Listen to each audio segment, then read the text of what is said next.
Paramashivoham Om Nithyananda Paramashivoham. Yes, we can all relax now. Whatever you were able to see in the Atma Murti, as the revelations from Kala Bhairava, you can share it now with your partner. Type it down, share it with your partner, and verify whatever you were able to scan the details through your third eye.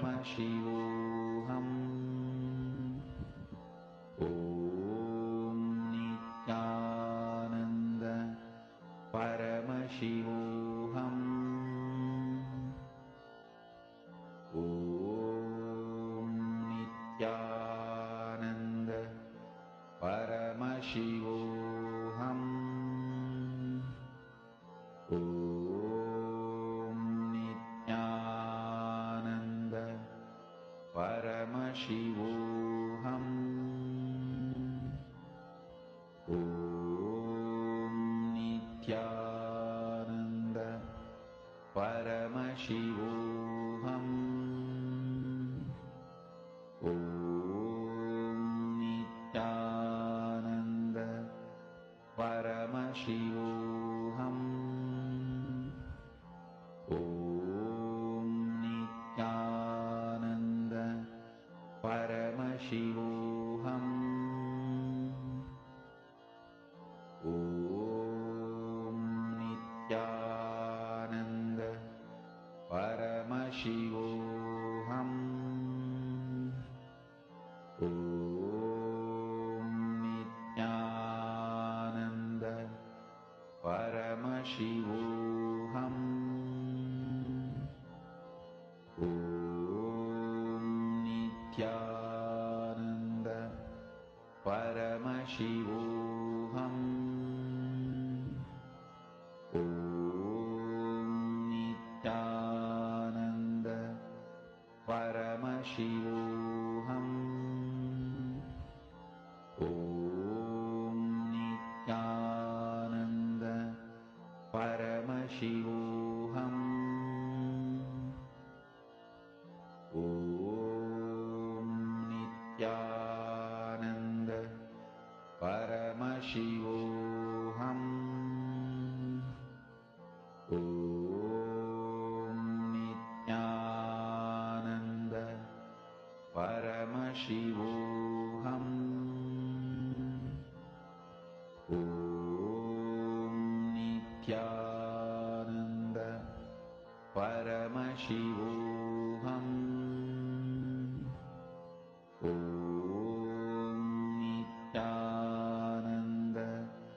Paramashivoham Om Nithyananda Paramashivoham Om Nithyananda Paramashivoham Om Nithyananda Paramashivoham. Yes, once we have finished verifying with our partner all the details that we were able to see with your third eye, you can always post how did the manifestation happen for you, what are the breakthroughs you had, and the various things that you were able to see on the Atma Murti of Swamiji. Ma Geetanjali, Ma, if you do not have a partner, you can always pick up any random object that you can Google online, a random artifact, see that picture and scan it and do it. Or else connect to someone who's there around you and do the power manifestation. In this next session, very beautifully, we're going to be understanding from Swamiji the science of Jiva Samadhi.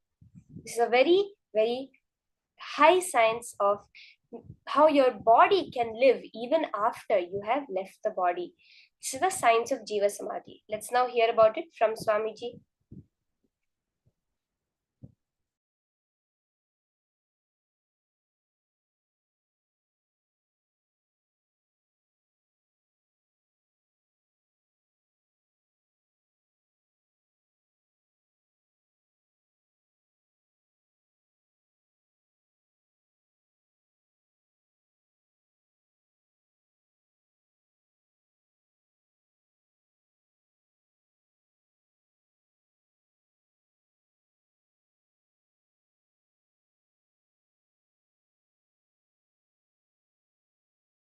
Science of Jiva Samadhi.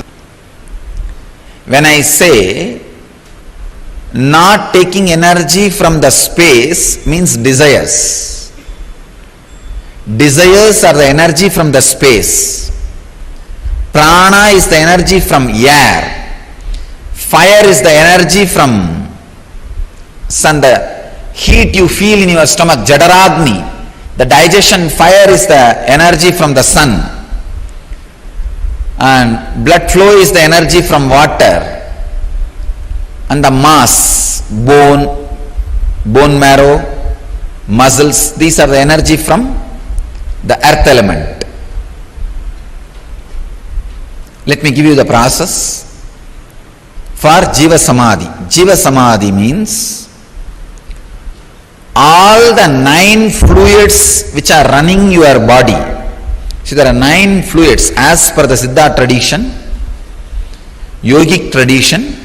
There are 9 fluids, body fluids, responsible for running your body. They are called Navapashana, 9 poisons. Please understand, in Siddha tradition, the word Pashana not just means poison which kills you. It's like a certain high quality alive chemicals are called Pashana. But the Pashana word is unfortunately translated as poison. In English, we don't have any other word. So I am just allowing that word. Maybe I can use the word catalyst agent. Instead of the word poison, I can translate catalyst agent. The word for Pashana means these 9 body fluids, if it is properly handled, will keep you alive. If they are imbalanced, will kill you. Blood and the water in the eyes, saliva and the kaba in the nose, the 9 body fluids, the seminal fluid, these 9 body fluids are called Navapashana, 9 poisons. If you are able to, instead of the word poison, let us use the word catalyst agents.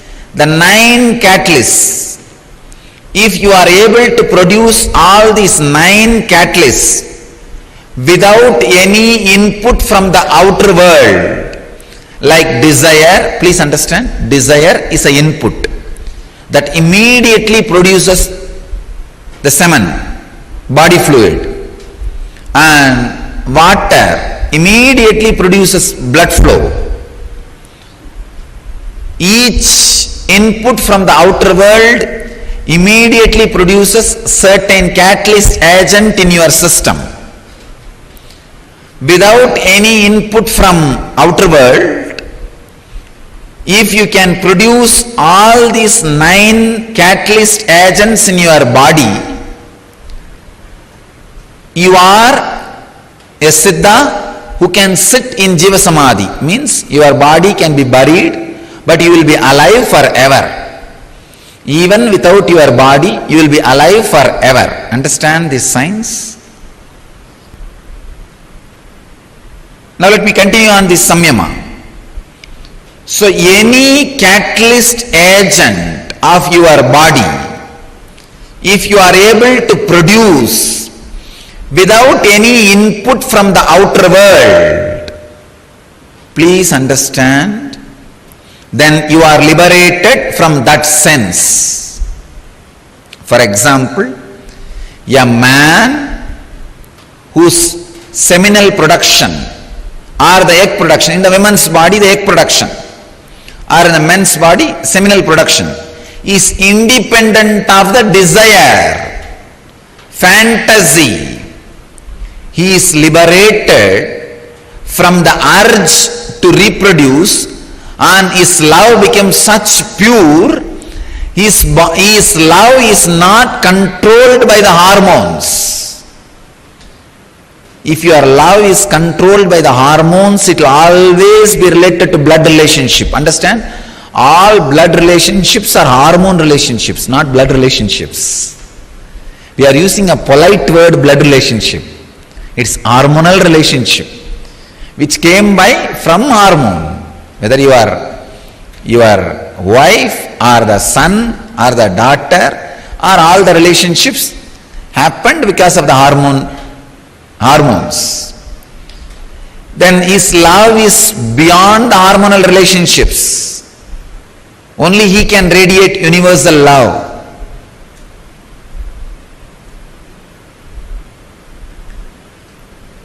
Now, this technique, the Samyama and the Vishuddhi Chakra, can liberate you from all the 9 catalyst agent production inputs. Please understand. For all the 9 catalyst agent production, whatever input you need from the outer world, you can be liberated from all that input. You can be liberated from all that input. Understand? That's the important thing. And you can go on be producing it so that your body is, I can say that you are alive. Like Raghavendra Swamigal of Vrindavan, a great yogi, he is still alive, sitting. Don't think he is dead. It is Jiva Samadhi. He is there alive. Still his beats roll. Please understand. If you go in the silent night times, put your ears on that Samadhi, you can very clearly listen the beats rolling and that sound of the Ramanama, that mantra, that some murmuring. You will not be able to hear exact Rama sound, but that somebody is sitting there and humming or uttering some words in rhythmic way, that can be heard very clearly. I am not promoting any superstitions. I am not telling you lies. I am telling you from my experience. If you have intelligence, go and check it. Still, he is there counting the beats. He is in Samadhi, Jiva Samadhi. And the beats are moving just to prove he is in Jiva Samadhi.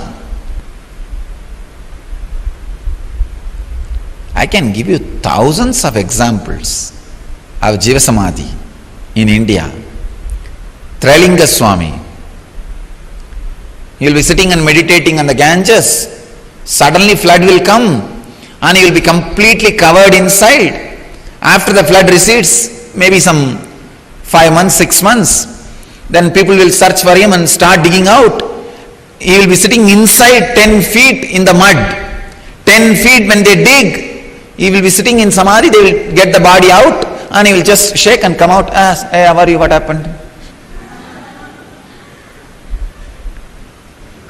Near my native place, Arunachala, there was a Swami, Pundi Swamigal, a great Siddha Purusha. Same only, he will sit on the banks of the river and simply flood will cover him and the whole body will be covered by the river sand. He will be there inside for 6-7 months. After 6-7 months, when the flood resides, flood settles down, recedes, people will go and dig some 5-6 feet and then bring the body out. He will come out and, oh, okay. He will talk to them and start living. These are not stories. Pundi Swami lived just 30 years before. Only 30 or 40 years before he took Jiva Samadhi.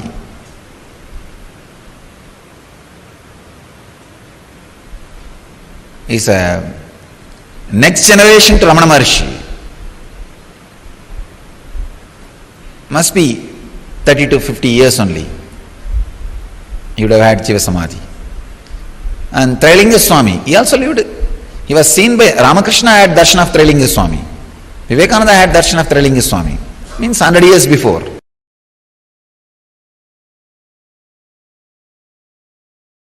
Understand, it is not that in those days, even now, so many beings achieved the space of Mahadeva, is just moving around here and there.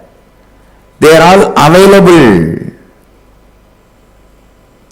Kinaram Baba is one of the great Aghori, lived in Varanasi. His recorded biography goes to 440 years. Please understand. And another one, Trailinga Swami. His recorded biography goes to 370 years. Kinaram Baba and Trailinga Swami, both of them are seen even by recent day people. Ramakrishna has seen Trailinga Swami. And even Rajendra Prasad, he has seen the Trailinga Swami.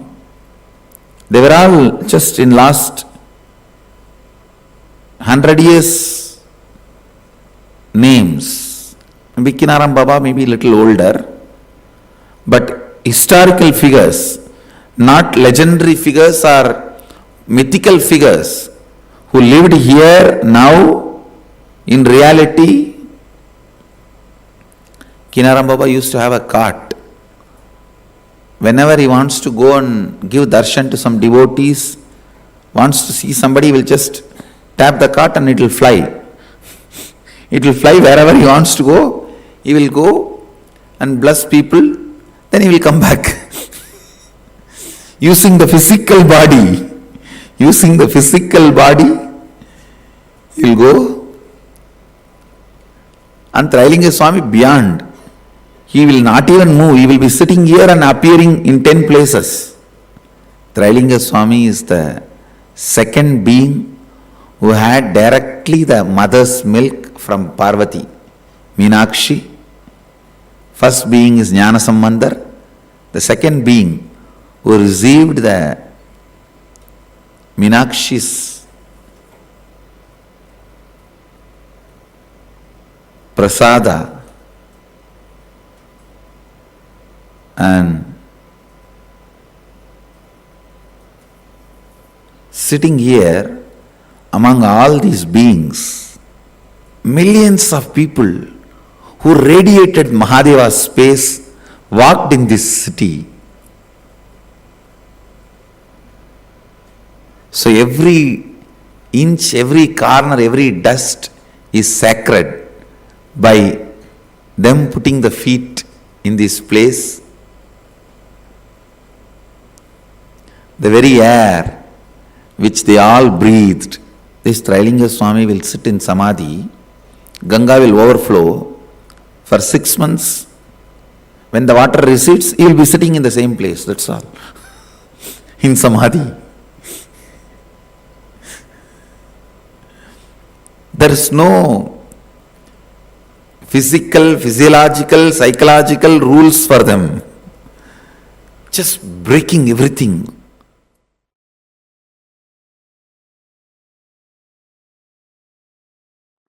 The Jagannath temple is the place where Krishna, Balarama, Subhadra's bodies physically is in Jiva Samadhi. The deity represents, see the body, after Krishna leaves the body, it floats in the ocean and goes to that side as directed by him. That body filled with the salt water. Natural mummification. Then all the 3 bodies were recovered by the Suryavamsa Rajas and they built the temple and they are maintaining it. And it's a living deity. I tell you, Krishna is alive in Jagannath. Subhadra is alive in Jagannath. Balabhadra is alive in Jagannath. If you want to see Krishna directly, face to face, go to Jagannath. Go to Puri. He is alive, living, Sakshat, Pratyakshamurti.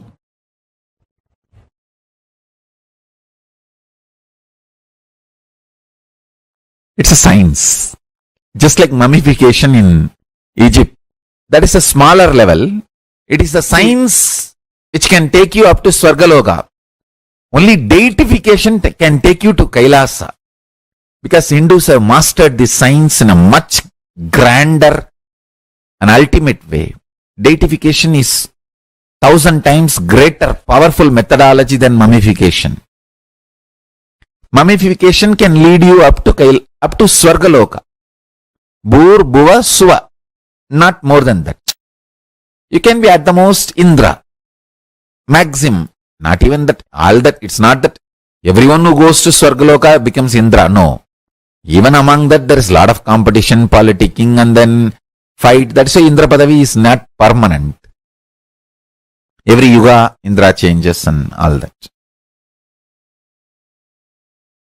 Now, I'm not saying Indra is less powerful. No, surely is much beyond anything you can imagine. And he is worthy of worship and our reverence and everything. But deification takes you directly to Kailasa. It can take you up to Kailasa.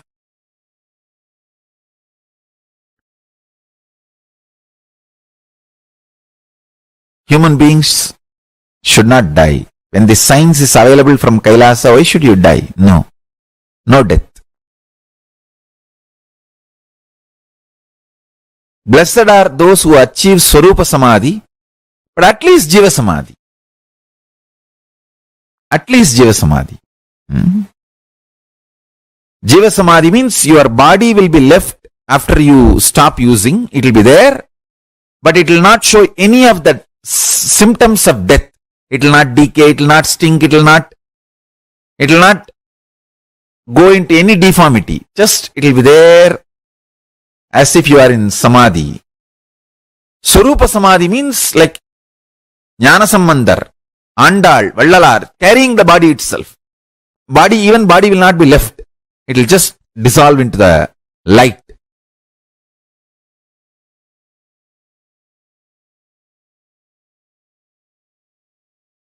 That is Swarupa Samadhi. Whether you achieve the state of Swarupa Samadhi or not, at least Jiva Samadhi. Human beings should achieve at least Jiva Samadhi state. Because the science is available to all of us.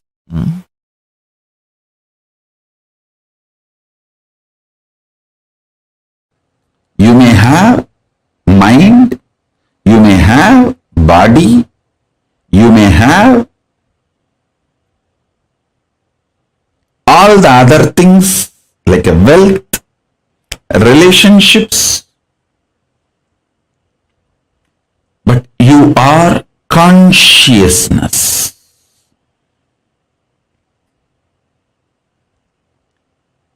Second, consciousness is the ultimate. Third,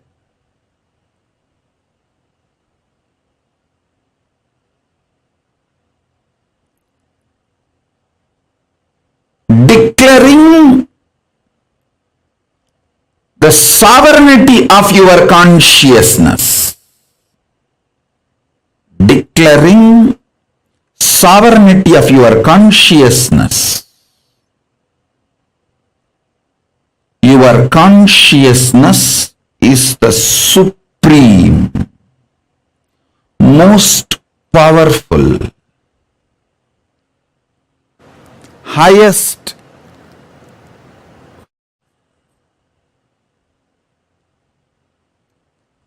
your consciousness is supreme,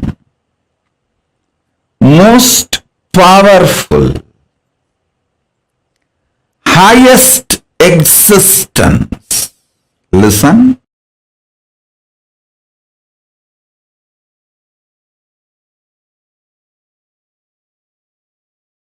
Whether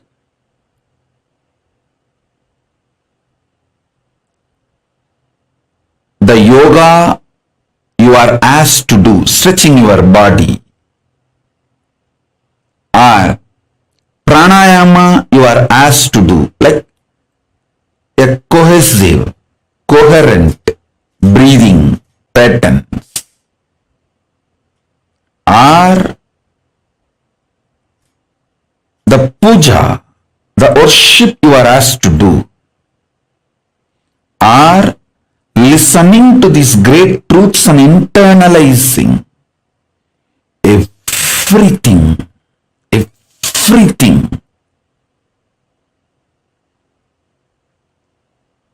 In Hinduism, everything is to make you express your conscious sovereignty, manifest your conscious sovereignty. Listen. From your conscious sovereignty, when you manifest your health, the health becomes eternal, permanent. From your conscious sovereignty, if you manifest economical independence, that becomes eternal, permanent and good to you and to the society, because a conscious sovereign being will never harm society and generate wealth. Understand? There are many people wealthy by grabbing, centralizing, redistributing, not by generating. The real wealth is always generation focused, generating focused, not just redistribution or grabbing. A conscious being will be wealthy by generating, not by grabbing or redistribution, being part of this redistribution loop. So understand, a conscious being, when he declares his conscious sovereignty and manifests health, it will be an absolute perfect health. He knows how long to live and he knows when to leave.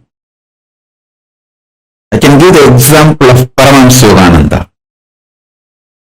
Even after leaving the body, his body did not go through any symptoms of death, deterioration of death.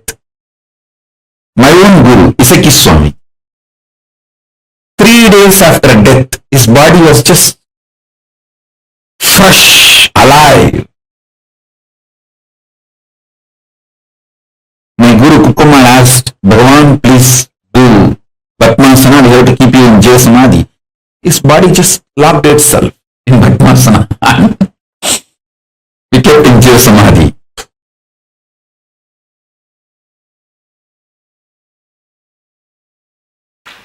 All you need to do is just only one thing.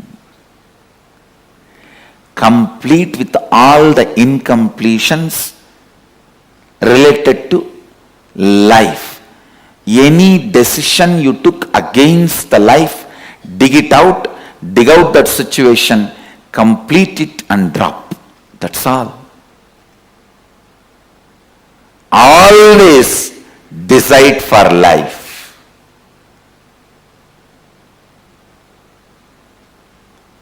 You have a right to live. With this context of Ishavasyam idagum sarvam yatkincha jagatyam jagat. Even if you have not achieved that context, decide to live and align that context to you more and more. Because you have not yet achieved that context, don't decide not to live or against the life. No. Decide to live. Declare. Decide.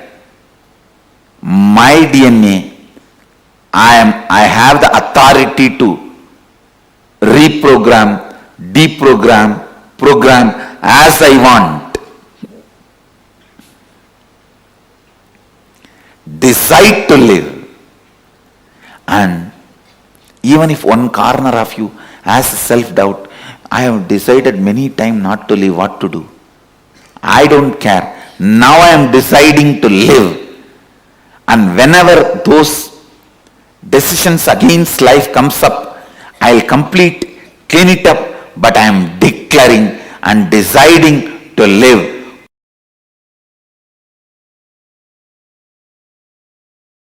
This is the bamboo stick for healers to heal others. This stick has a big story. First time I started initiating others into healing in a Jiva Samadhi, means a living tomb called Neru Sadasiva Brahmendral Samadhi. In Tamil Nadu there is a Jiva Samadhi of a great enlightened master, Sadasiva Brahmendral. I went to his Samadhi after I realized my Sadashivatva to have his darshan. He himself appeared and gave the Dhruva grass and said, with this start initiating anybody, they will all be able to heal. He gave me that science and Dhruva grass. And I brought the Dhruva grass and put it on in our ashram. The bamboo grew.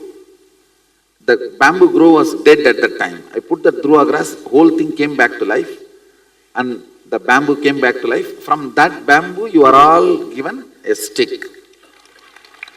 So, it represents the energy of Sadashiva Brahmendral's Dhruva grass. So, with this, if you touch anybody, they will be healed.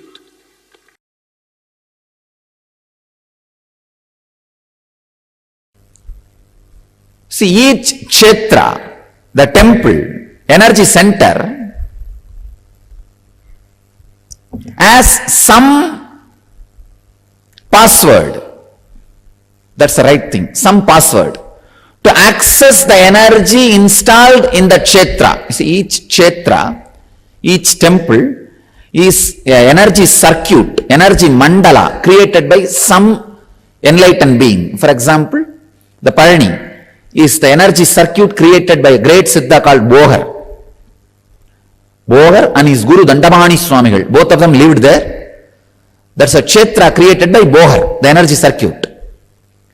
And Tanjore temple, the energy circuit created by a Siddha called Karuvurar. Tirupati, enlightened master called Konganavar. So each temple is energy circuit created by an enlightened master, and always near the Garbha Mandir of the temple that master's Samadhi will be there, because there is an energy circuit. Even if you go to Tanjavur, just behind the temple, the Karuvura Samadhi will be there. In Parani, just near the Subramanya Sannidhi, the Bohar's tomb, the Samadhi will be there. You see, tomb is not a right word. Tomb is a place where the dead bodies are kept after mummified. But the Samadhi is the place where the body, which is no more required to do what they want, is kept. Understand? There is big difference. Tomb is a place where the body is no more useful, is kept. Samadhi is the place where the body no more required is kept. No more useful is different and no more required is different. No more useful means dead. But no more required means whatever they want to do, they have done, and they can go on doing what they want to do without that body. That's what we call Samadhi. All the great kshetras is great incarnations, avatara purushas, siddhas, energy field, the sacred energy mandala, energy circle, energy circuit created by them.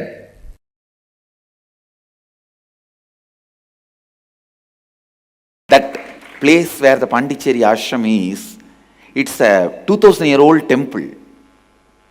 It's a temple from Chola period. So the moment I started the Shivoham process, that original energizing done by Karuvurar woke up. That very energy field Woke up because energy field cannot be killed even if the deity is removed and the temple is removed. The energy field continues to exist as long as the Garbha is there, which is planted usually around some 40 to 50 feet down below the ground. So the Garbha is planted.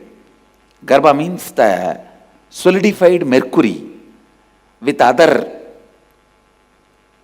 other traditional herbs, 30 to 40 feet depth. As long as that is there, energy field cannot be removed. And in Pondicherry Ashram, still that is there.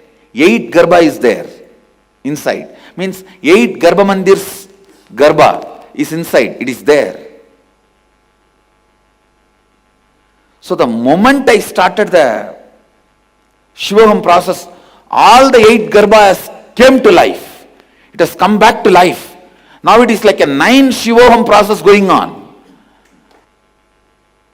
Garbha is a energy battery planted by the enlightened beings before they install deities. All around Biddi I have installed 108 Garbhas. In 108 places the solidified the Garbha is installed in Biddi. Now we made it into compound wall. Earlier, under each pole I have installed.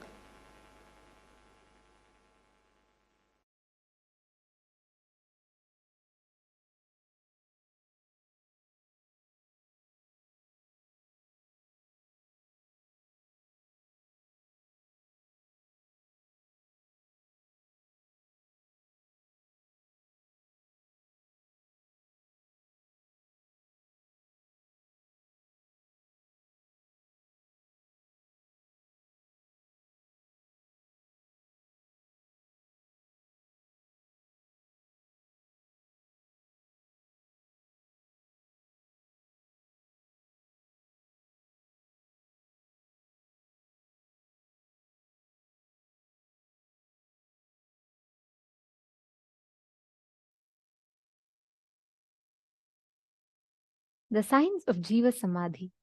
Swamiji revealed a very important truth. See, living after death, living through death, and experiencing the truth that you are alive even after your death. All of these exist in Hinduism. Actually, did you all know how many of you have heard about monks and Hindu sadhus living for hundreds of years? How many of you have heard about like Mahavatar Baba? And how many of you have heard about these great enlightened beings and Siddha Purushas who live for hundreds of years together? How many of you have heard these stories when you were young, growing up? Yes, please understand, this is a science. Living forever, having a Divya Sharira and living through death, Jiva Samadhi, are all a science. A science that all of us can live, practice, apply practically and experience, which is what Swamiji revealed just now to all of us.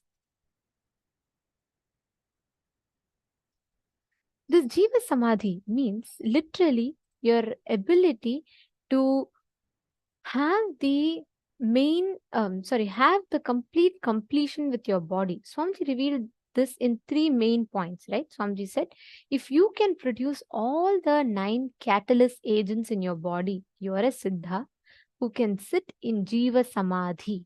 Means your body can be buried, but you will be alive forever. Second, there is no physical, physiological, psychological rules. There is no physical, physiological, psychological rules that our body is bound by. Third, mummification can lead you up to Swarga Loka, Bhur Bhuva Suva, and not more than that. But Jiva Samadhi, deification, takes you directly to Kailasa. You may wonder what? Yes, this is a very, very important truth that Swamiji has revealed about mummification and deification. What mummification can take? and what deification can do. Now, please listen very carefully. It's a very important science for all of us to understand.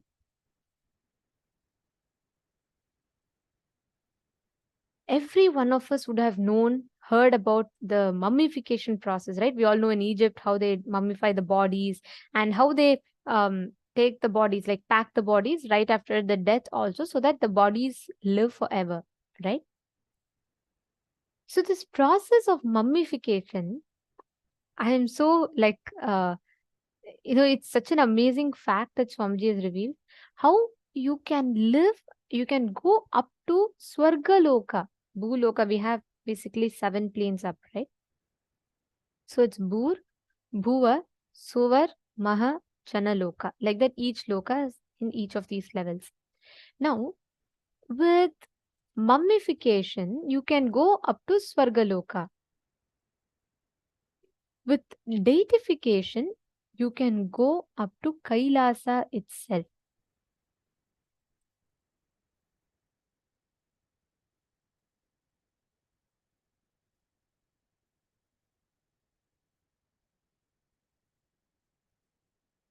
It is very important that we catch this truth.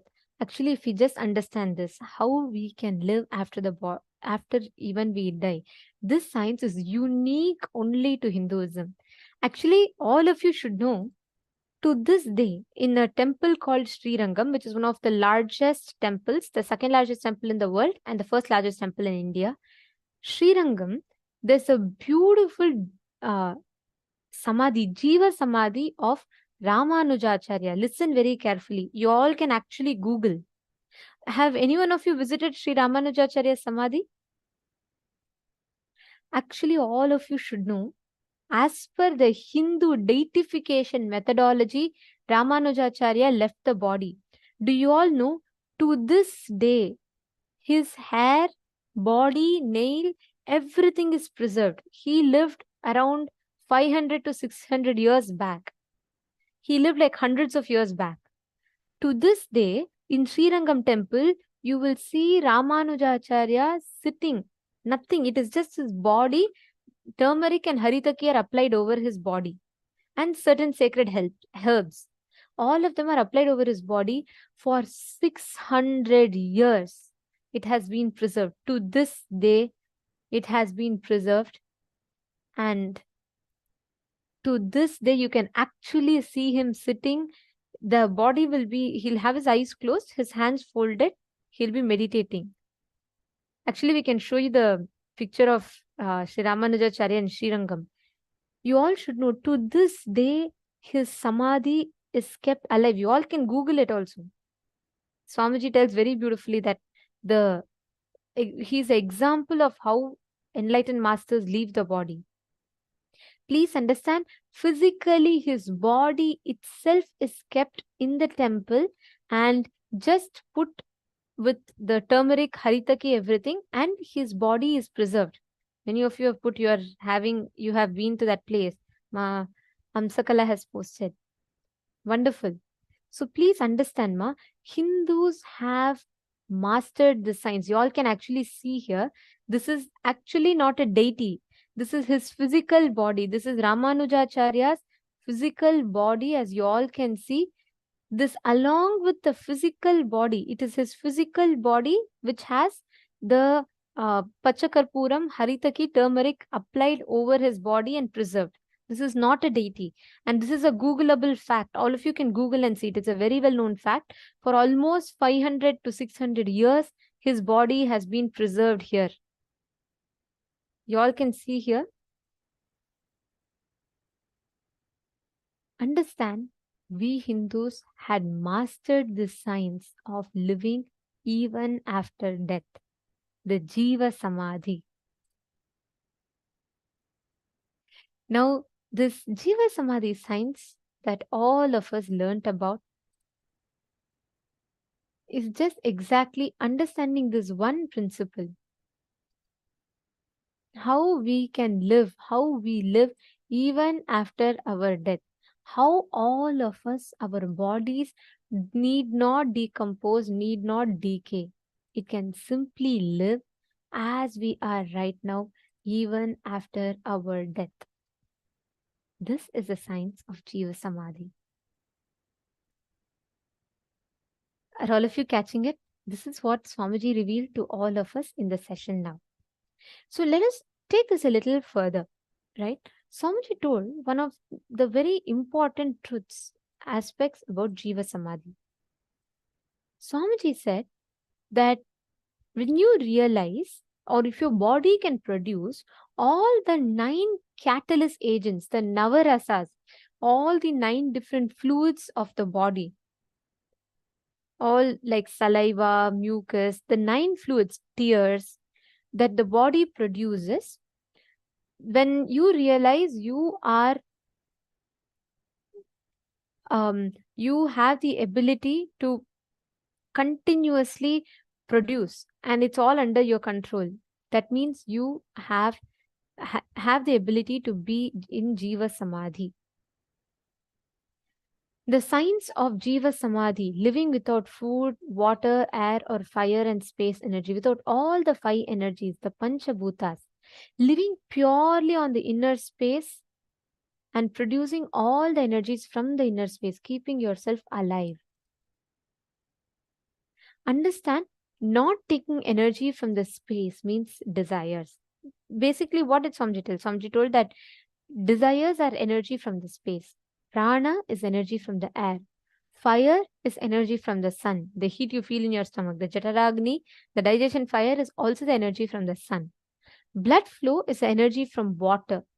The mass, bone, bone marrow, muscles, these are all the energy from the earth element. These are the 5 things how we are mapped. Understand? All your desires are from the space element. All the prana, the life energy is from the air element. All the digestion, the heat in your body is from sun. All the blood flow is from water. All the mass is from the earth element. Now, the Swamiji tells different techniques, right? The Samyama on Vishuddhi Chakra can lead you, liberate you from all the 9 catalyst agent, and enjoying your 2 eyes. Start enjoying through your 2 eyes what is enjoyed by your 3rd eye. Whatever your 3rd eye sees, you enjoy through your 2 eyes. And third most important thing for Jiva Samadhi is always decide for life. You have a right to live. Decide to live. Declare and decide. My DNA, I have the authority to reprogram, deprogram, program as I want. Listen very carefully. This making decisions for life is very important. And that is the first step towards manifesting Jiva Samadhi. I request everyone to take a few minutes. Please pen down. Pen down at least 11 situations where you said no to life. For example, when your boss is yelling at you, your spouse is not listening to you, or let's say the people are not supporting you. You came to all of these conclusions and you decided against life. You decided, oh, I will not do this. I'm not going to do this. This is not for me. Pen down all the situations, at least 11 situations where you decided against life. Let's all take a few minutes. Please pen down.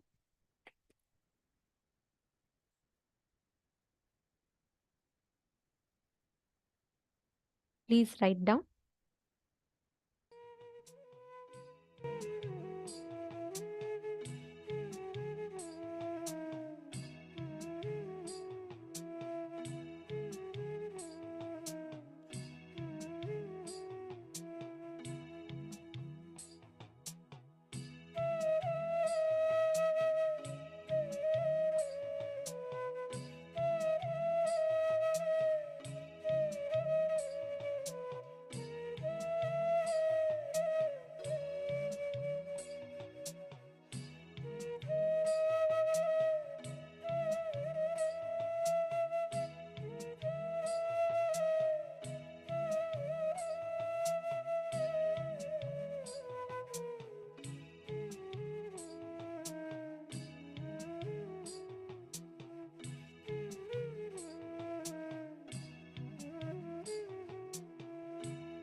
whatever you have written down.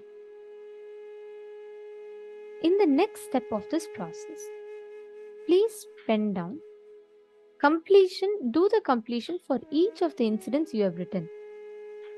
Understand very carefully, consciously decide to make only life positive decisions.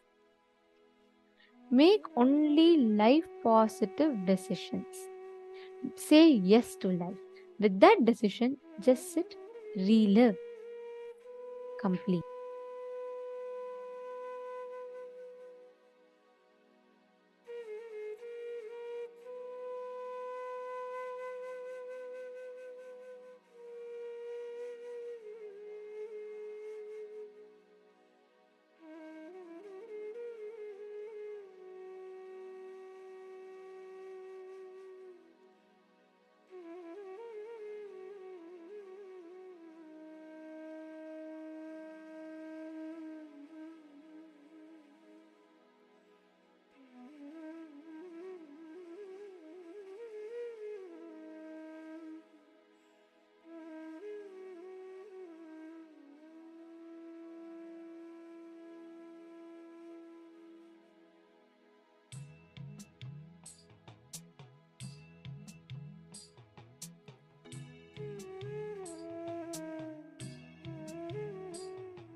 Please relax.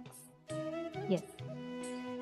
Now, let us all enter into the power manifestation session.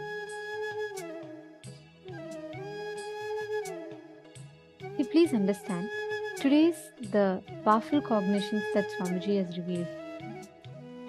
What each of us understood.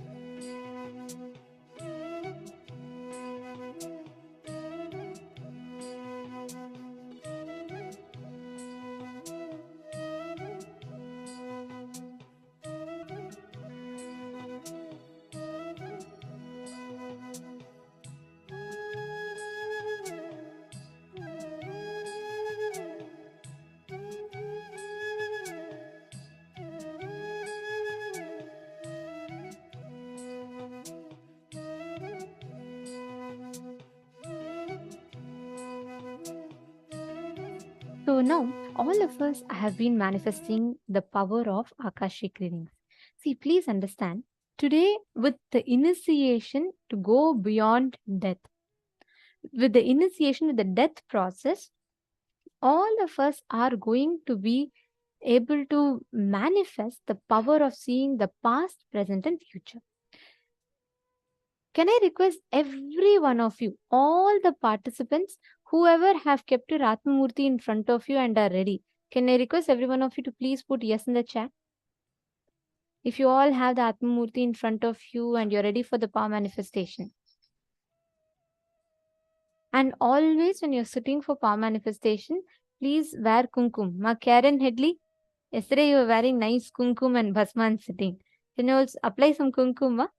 Always for power manifestation, the kumkum helps enhance your manifestation experience. Nithyanandam, Dana Caesar,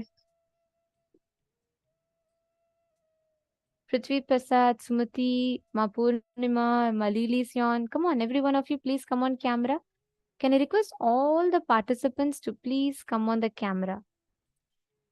Please remain in the camera throughout the day, and the digital security team will be having to move you all into the waiting room. If the participants are not in camera, they will be moved into the waiting room. So we kindly request all the participants to please come on the camera. Any participant that is not in the camera, we will be moving you all, we will have to be moving you all into the waiting room. So we request all the participants to please make sure you're continuously in the camera. Let's make sure we follow KAILASA's digital security policy. Please be in the camera and make sure you're not missing the sessions. Of course, you can go for washroom breaks or, having food. But for all the sessions, please make sure that you're on camera. Okay. So listen very carefully. You are going to be able to see all the answers to the questions on the deity itself. Like for example, like if Swamiji's form is here, right? You can actually see the answers appearing in golden letters on Swamiji's form. Like how a mirror or a portal will just open up, right? That is what is Akashic readings. You will be able to see all the answers on Swamiji's form itself, on the Atmamurti. Just make sure you have applied Jnananjana, Kumkum, Aushada, anything on your third eye, and just look at Swamiji. And understand, Akashic readings, you will always see it in golden letters. You have to wait till the Atmamurti will show it to you in golden letters. Catching it? Are all of you understanding? Okay, so let us all enter into the power manifestation.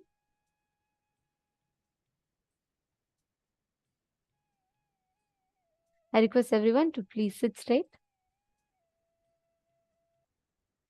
Any question that you ask, you will be able to see the answer in elaborate detail.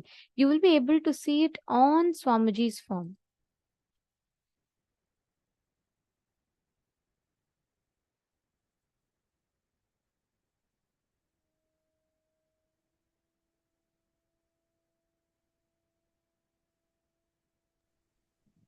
As Ma Nityanandita just described, very clearly, when you do the Akashic readings, there will be no doubt about what you're seeing, and as you see it, you just exactly like if you're reading out from a book, how you would read it out, exactly like that.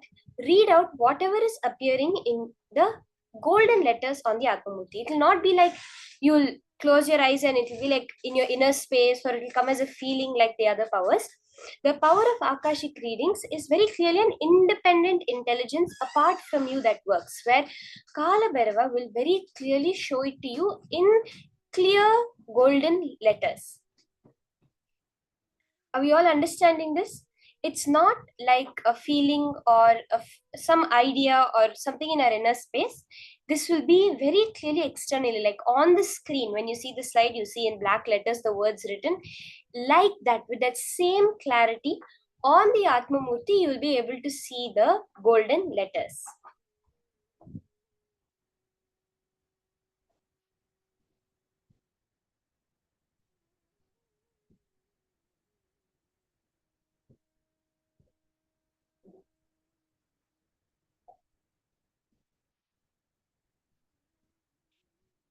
So while we get ready, you can set up with the Atmamurti in front of you.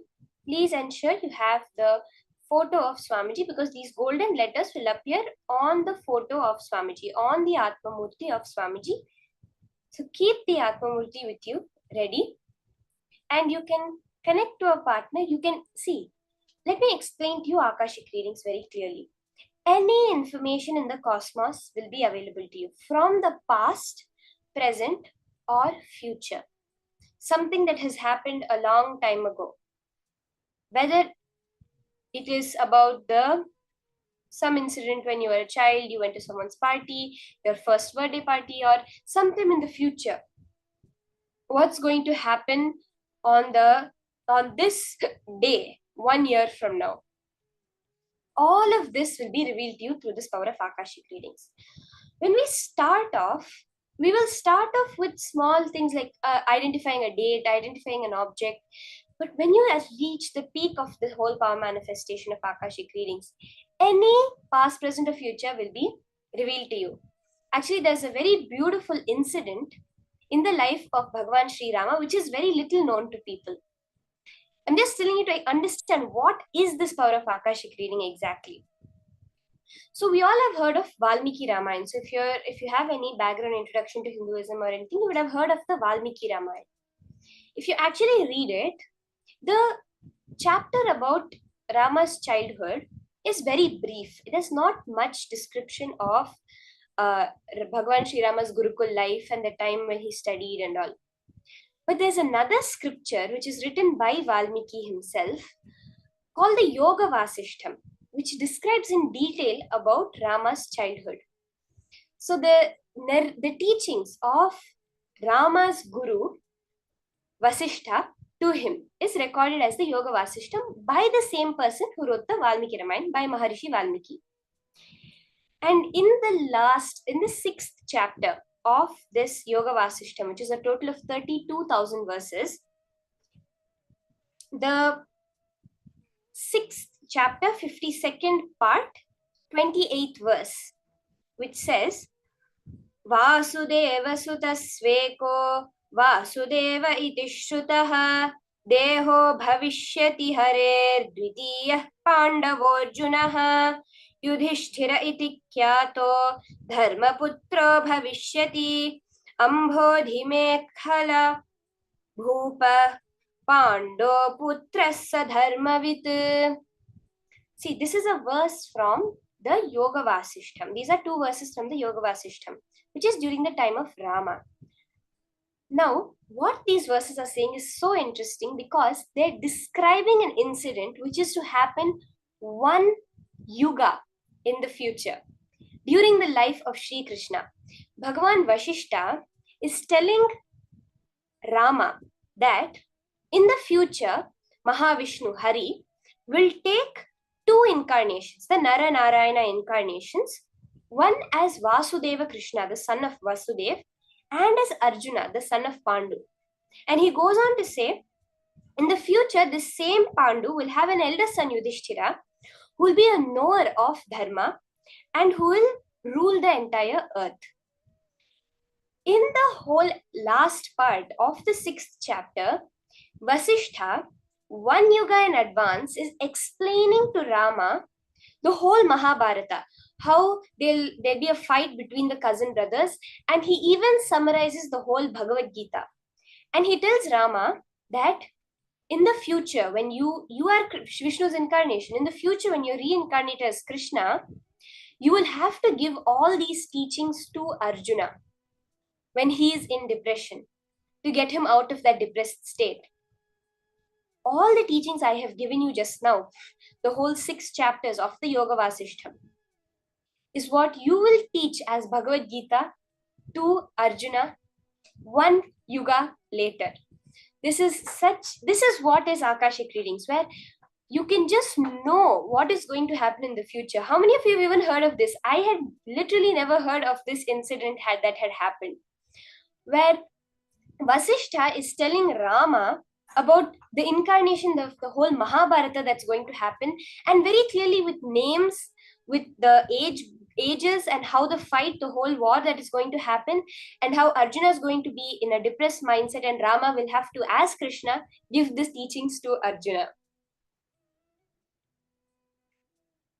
So this is what we are going to manifest now as the power of Akashic readings. You can get for this round, when we start doing the power manifestation, you can get the name or a particular object, which you're going to be now scanning through the power of Akashic readings, seeing the golden letters appear on Swamiji's Atmamurti and reveal it exactly like that to your partner.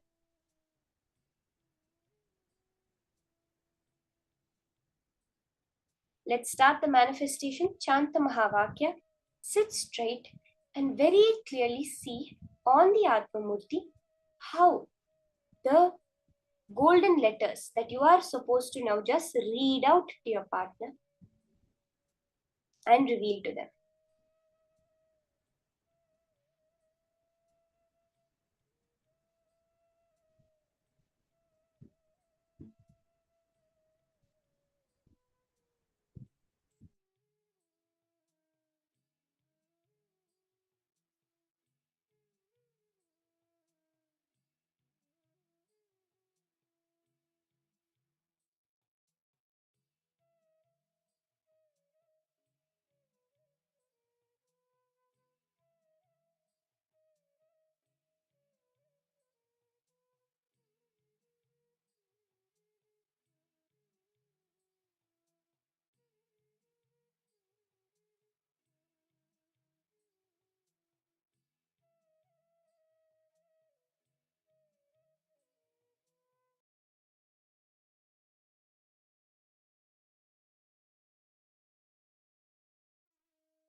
Paramashivoham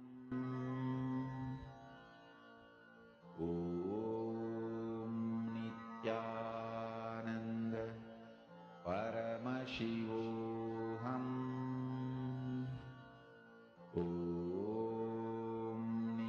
Nithyananda Paramashivoham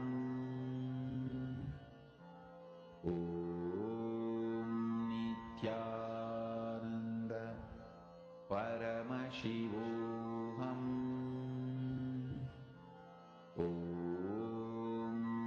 Nithyananda Paramashivoham Nithyananda Paramashivoham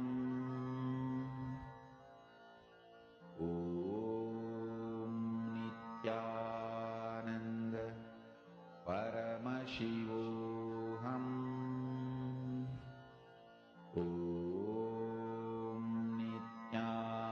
Nithyananda Paramashivoham